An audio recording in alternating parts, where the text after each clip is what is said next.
are at play in this state. And we are standing up, fighting for the fundamental values of our state, and we could not do it without the Texas Pastors Council.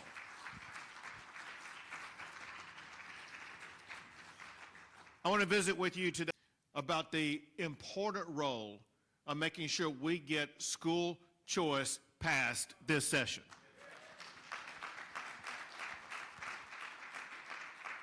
Some of you know the way that I have leaned into this fight over the past couple of years, making sure that we will have representation in the Texas House of Representatives that represent the will of the voters in their districts. But here's the deal.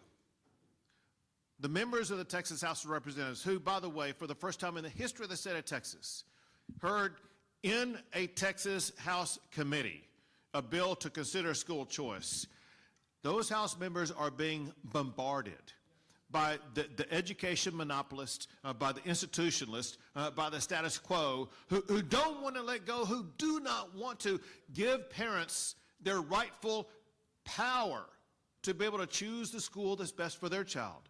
So there are hundreds, thousands of people knocking on their doors, sending them emails, contacting them saying, do not pass school choice. And then they do the worst thing. But y'all are familiar with this concept. The worst thing they do is they make their argument by rattling off a series of lies. When they do not have truth on their side, they lie about it to try to maintain the status quo and to constrain a parent's ability to choose what's right for their child. But the rightness and power of a parent is going to prevail in this legislative session.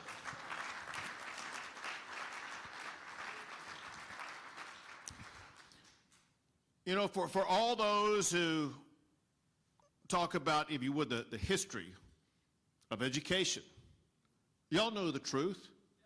Education began long before the creation of school districts. Education began long before the creation of the state of Texas. Education began when God created man and woman, and when children were first born. The design was to have parents in charge of educating their children. A parent is a child's first teacher.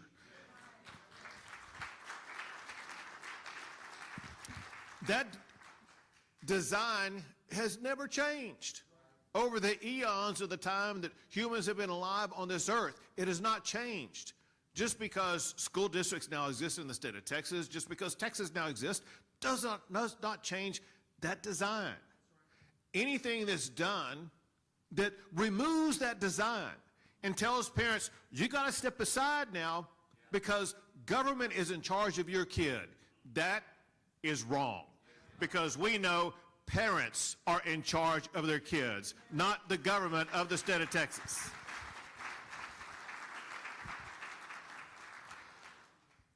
One way in which Texas has been a leader of ensuring that that original design maintains in place is Texas is either the #1 state or one of the top states in the country for homeschooling. Parents get to remain in charge of their children and their children's education through the pathway of homeschooling, perhaps more prolifically than any other way. And we have a very robust homeschool program in the state of Texas. Now, one of the lies perpetuated to try to attack school choice is, well, by God, if school choice passes, it will erode or interfere with the right of parents to homeschool their child. That is an outright lie. What we're passing in school choice will in no way whatsoever interfere with a parent's right to educate their child the way that they see best. Also, what the state currently provides as an alternative to homeschooling is for children to go to public school. But what we have seen when they go down that pathway of going to the public schools, it sometimes takes the children of these parents down a pathway that's contrary to the values, to the beliefs, and to the wishes of those parents. Those parents should not have their children educated on values and in ways that are contrary to what the parents themselves want for their children.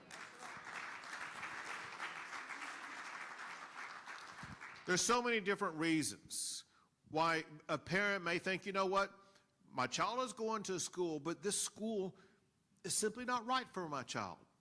Some reasons that I've seen as I've talked to educators and parents around the state. One was a conversation with an educator over in the Conroe area, where the person used to be the teacher used to be in a public school. They went to a private school, and they explained the one reason why they went to the private school to be an educator as opposed to the public school. They said they had it. And the straw that broke the camel's back was when a history teacher in the public school that she left was teaching students to disrespect the flag of the United States of America. Let me tell you something. We're not going to use your taxpayer dollars to educate our kids to disrespect the United States of America.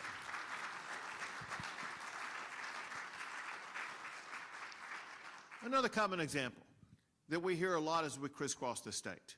There are a lot of parents with children with special needs, and those special needs are unique to each of those children. And we've had countless parents say that they have been contacting and working with their particular school or school district, and their school district simply is not able to meet those unique needs, and parents are able to find a private school setting that would be able to meet those needs, but those parents cannot afford it. A parent with a child with unique needs that are not being met by a local public school, they deserve and need the state of Texas to be able to provide the funding to make sure that child gets an education just like every other child in the state of Texas. A common occurrence that surprises no one, and that is that there are countless examples of children being bullied in a school setting. Unfortunately, bullying is something that happens every single day. But there are occasions where a child is going to be bullied perpetually, day after day after day after day. And just think of yourself as a single mom who's trying to raise that child. You drop your daughter off to school and then go to your work, and then pick your daughter back up after school. Then you go home and you fix dinner, help her with her homework, and then this mom lies in bed at night crying herself to sleep because she is hopeless and helpless in being able to extricate her daughter from a bullying situation.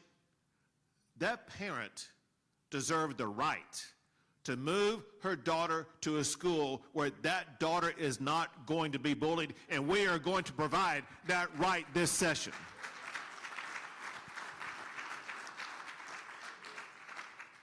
Last month I was over in Athens, Texas, talking about the issue of school choice. And we were at a Christian school, and the principal at the Christian school explained how he had been a principal in a public school, and explained how his son had been in a public school. And he explained how and why that changed. His son was a first grader.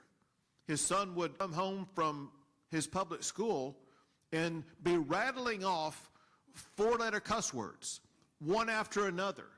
And the dad started writing down every single word that his son was saying with amazement.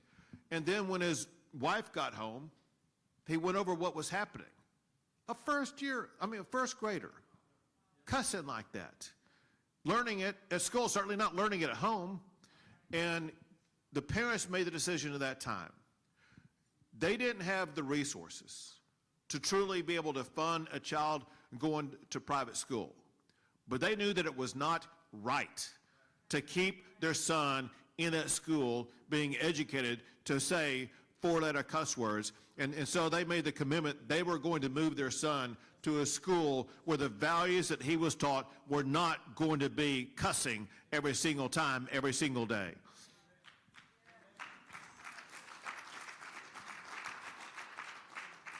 Another example that we see far too much of. And the scope of this is far beyond what I even imagine when you look at all the large ISDs as well as small community schools. And that is the pervasive woke leftist agenda that's being forced on our kids in our public schools. Let me just give you several examples.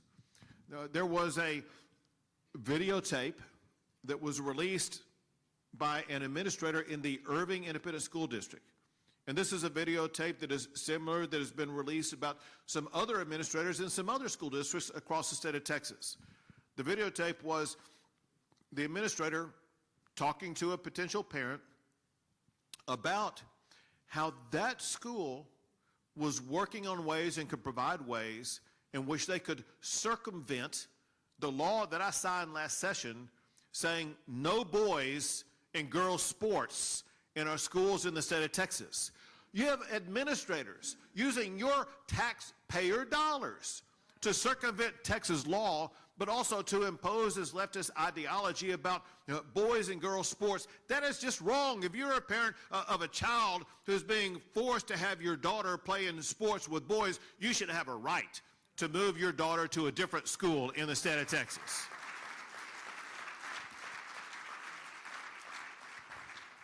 And then in a lot of different ways, there have been education programs at different school districts across the state where they are advancing and if not imposing this sexual transitioning concept on our kids. For a while, the Dallas Independent School District, they had a program in which they provided information to families in the school district about how children can change their biological sex.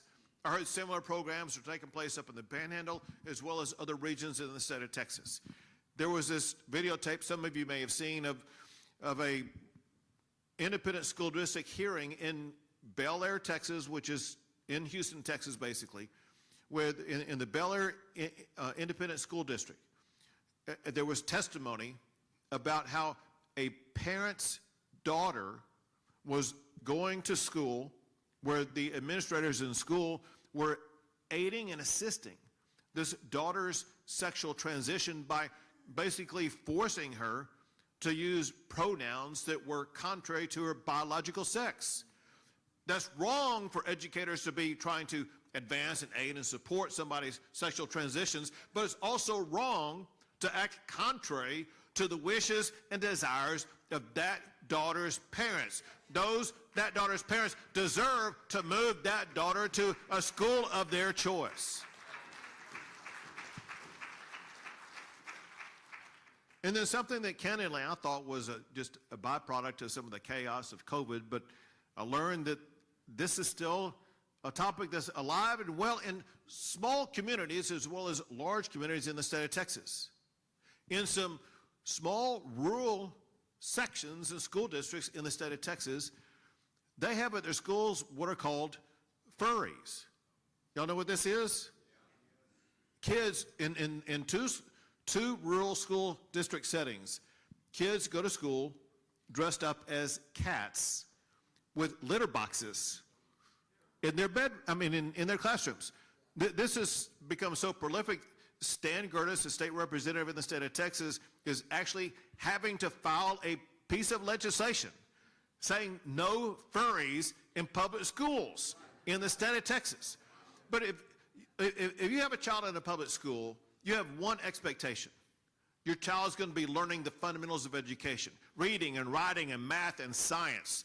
If they're being distracted by furries, those parents have a right to move their child to a school of their choice.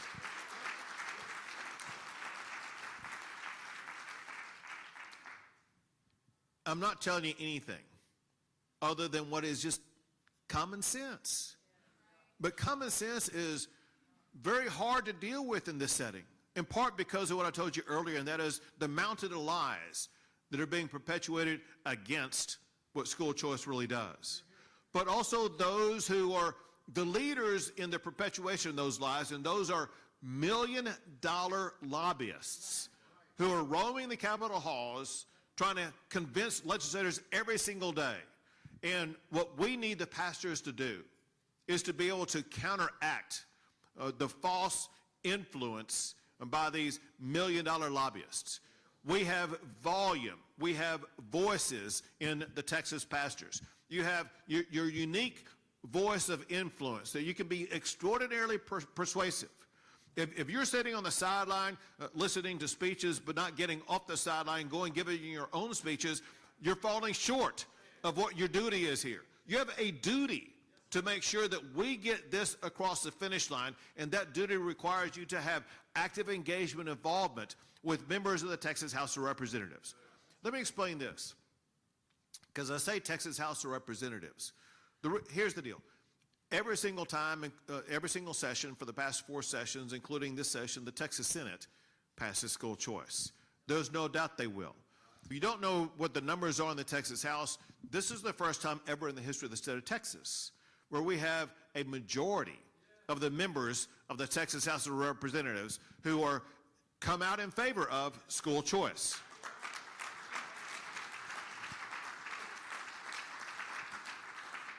But it's a thin majority.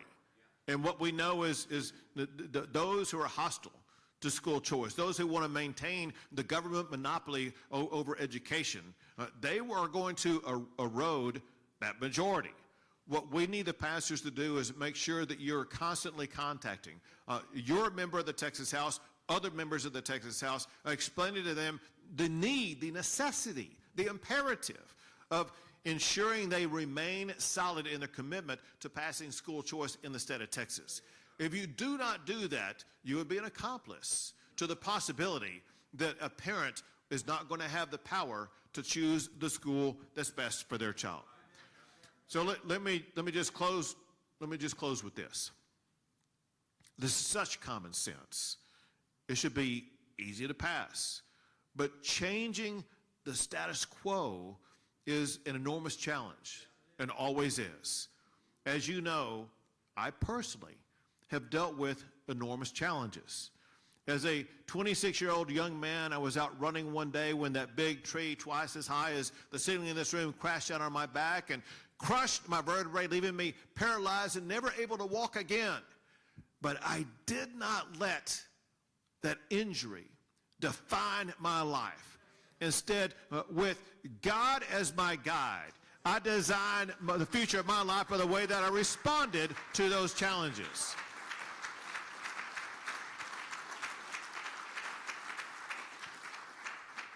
Because I responded to that the way that I need you to respond to the challenges we face with school choice, I was able to overcome it. And because we live in a state so filled with opportunity, we could have a young man whose life was broken in half and still rise up and be governor of this great state.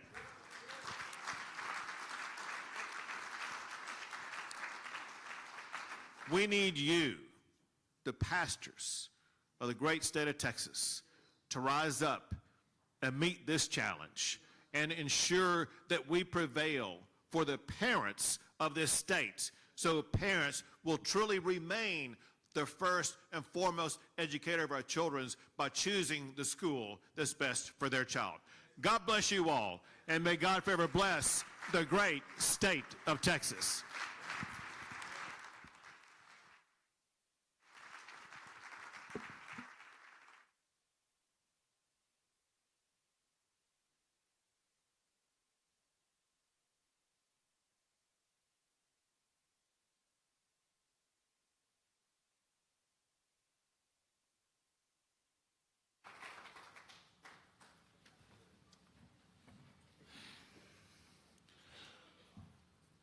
I'm just going to reiterate that we have an opportunity here right now in the state of Texas to pass this legislation. But anybody that has dealt with legislation, and my first time I got to the lobby at the state legislative level was 1986 in Washington State, where I'm from. And one of the first things I found out was there's probably 100 ways to kill a bill. There's only one way to pass it.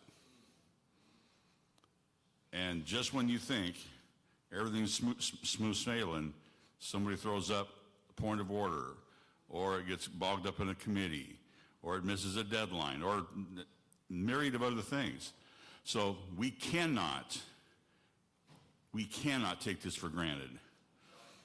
And so while we have great opportunity and we have great legislation, we have great leadership, and I believe there is a headwind that we sense right now in the state of Texas, we also understand, and we know more than any others should know, those in this room do at least, that the enemy is not the person on the other side of the aisle or a person sitting in a seat. But we have an enemy who doesn't want this. Because what we're talking about here is freeing up the minds and hearts of our children to be trained up in the way they should go. And guess who doesn't want that? So this isn't going to be something that we just can sit back and say, well, great, we'll just pray for him and that'll be good enough. What he said, what the governor said, we've heard, we're going to hear again, is that your voice matters, and it matters exponentially more than that of others, and because of your position and your calling and your influence in your community. Pastors are community leaders. And so the reason this team has so much effect exponentially is because the courageous voice of one pastor speaking in a public setting carries not just weight of authority of relational or experiential, but you're a transmitter, literal transmitter of the spirit and the power of a holy God that will not be denied. And when we take that to City Hall, we take that to a state legislative hearing, I promise you, pastors, because I've seen this over and over again through the years, that it has influence like no other can. So we can't pass this off to others. We have to make sure we're stepping forward and doing this. I want to bring up our next speaker here, who is, there's a, kind of like there's the General Dwight D. Eisenhower, who's the supreme commander over the forces, and then there's the field generals, who are down the ground, in the trenches, in the mud, and where the battle lines are, making sure things happen. And one of those generals who has done a tremendous job of keeping this issue moving forward and marshaling forces, getting good information out, and being a dynamic spokeswoman as well. And I just want to appreciate her leadership and all that she does for both the Texas Public Policy Foundation and on this issue for school choice for ESAs. Please welcome Mandy Drogan.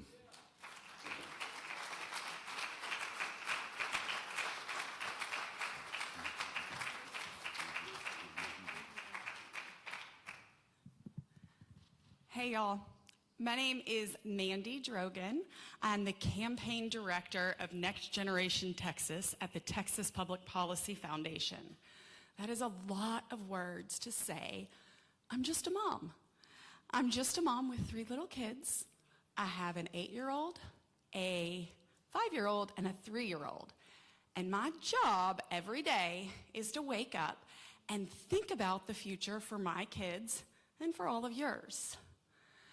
And that is why I'm on the parent empowerment mission, following our great governor, lieutenant governor, and so many leaders across this state to return the rights back to parents, the rights that were stolen from government, the dictation of where a child should be educated simply based on the street they live on. And I'm going to talk a little bit about that in just a few minutes. But what I want to talk about right now, I heard some of our speakers before us, including the governor, talk about history. I'm going to take us way far back in history. Because as we all look around, we all know, we see, and we feel there's a crisis. There's not just a crisis in our classrooms, because 50% of the kids in our public school classrooms can read on grade level. There's a crisis in our culture. The removal of God from our society was planned. It was coordinated. And we might be seeing right now, with clear eyes, with the trans movement that we're seeing everywhere, the pornography in our classrooms, but this didn't just happen. So come on back with me in history, and let's talk about where it happened, why it happened, and how we stop it. We've all heard of Karl Marx and Hegel, right? Communists, atheists, thought if we just control everyone, we'll have a utopia. Well, playing off of Marx and Hegel, there was a infamous, I guess would be the word, Italian named Antonio Gramsci. If If you don't know who Antonio Gramsci is, he was the founder of the Italian Communist Party back in the late 1800s. And Gramsci said, Marx isn't just doing it right, because that's what they say, right, y'all? Is they always say the communists before you just didn't do it right.